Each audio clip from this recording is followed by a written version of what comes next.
আসসালামু আলাইকুম জেএসসি পরীক্ষার্থী বন্ধুরা। সাম্প্রতিক আমি একটি গ্রুপে দেখলাম এই প্রশ্নটা ছাড়ছে, আর সেখানে লেখা আছে এটি নাকি প্রশ্ন ফাঁস হয়েছে। সত্যি বলতে এটা কিন্তু কোনো প্রশ্ন না, এটি কোনো এক সালের প্রশ্ন। এটি প্রশ্ন ফাঁস হয়নি, আর প্রশ্ন ফাঁস কখনো হবেও না। ইতিমধ্যে 4টি আপনাদের পরীক্ষা হয়ে গেল, কোনো ধরনের প্রশ্ন ফাঁস হয়নি বা এখনও হবে না। আপনারা এই ভুলভ্রান্তি করবেন না বা এই প্রশ্নটি দেখে বিভ্রান্তির মধ্যে পড়বেন না। এটি আমি যেটি দেখলাম যে এটি জুনিয়র সার্টিফিকেট পরীক্ষা 2017 সালের পরীক্ষার প্রশ্ন।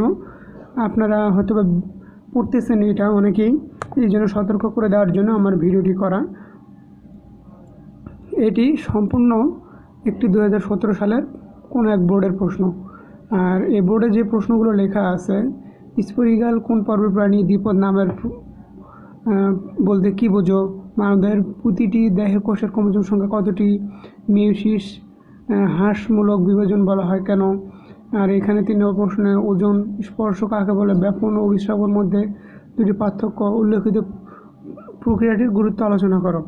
এই ধরনের প্রশ্ন। এবং এখানে দেওয়া আছে ইমবাইশন কাকে বলে, প্রসাধন বলা হয় কেন, ভর কাকে বলে, উৎকর্ষোত্তরণ বলতে কী বোঝো, বস্তুটির ওজন নির্ণয় বা যোজনী কাকে বলে, সংকেত প্রতীক দুটি লেখো, তড়িৎ প্রবাহ একক কী, রোধ বলতে কী বোঝো, নির্দেশক বলতে কী বোঝো, লিপুতে কোন ধরনের অ্যাসিড থাকে।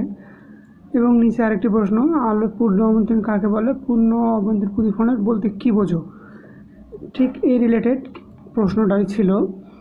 প্রশ্নটা খুব ভালোভাবে দেখা যাচ্ছিলো, অনেকেই দেখতেও পাচ্ছিল এই প্রশ্নটা ওই গ্রুপটিতে। আমি ফেসবুকের ওই গ্রুপটিতে গেলে আপনারা বুঝতে পারবেন যা ছিলেন। এগুলো কিন্তু সম্পূর্ণ ভুয়া প্রশ্ন, অর্থাৎ আগের প্রশ্ন আপনাদেরকে ঘায়েল করতেছে, বা গ্রুপে অনেকেই বলতেছে যে প্রশ্ন ফাঁস হচ্ছে কি না। কোনো প্রশ্ন ফাঁস হয়নি। আপনারা ভালোভাবে পড়াশোনা করে পরীক্ষা দিতে যাবেন, ইনশাআল্লাহ অবশ্যই ভালো রেজাল্ট করবেন। যেহেতু যে কয়েকদিন বন্ধ ছিল, আপনারা খুব ভালোভাবে পড়েছেন। আর একটি কথা না বললে নয় যে আমার এই চ্যানেলে আপনাদের বিজ্ঞান প্রশ্নের এমসিকিউর উত্তরগুলো আমি দিয়ে দেবো। আর এগুলো নেওয়ার জন্য অবশ্যই চ্যানেলের সঙ্গে থাকবেন এবং আমার এই ভিডিওগুলো দেখবেন।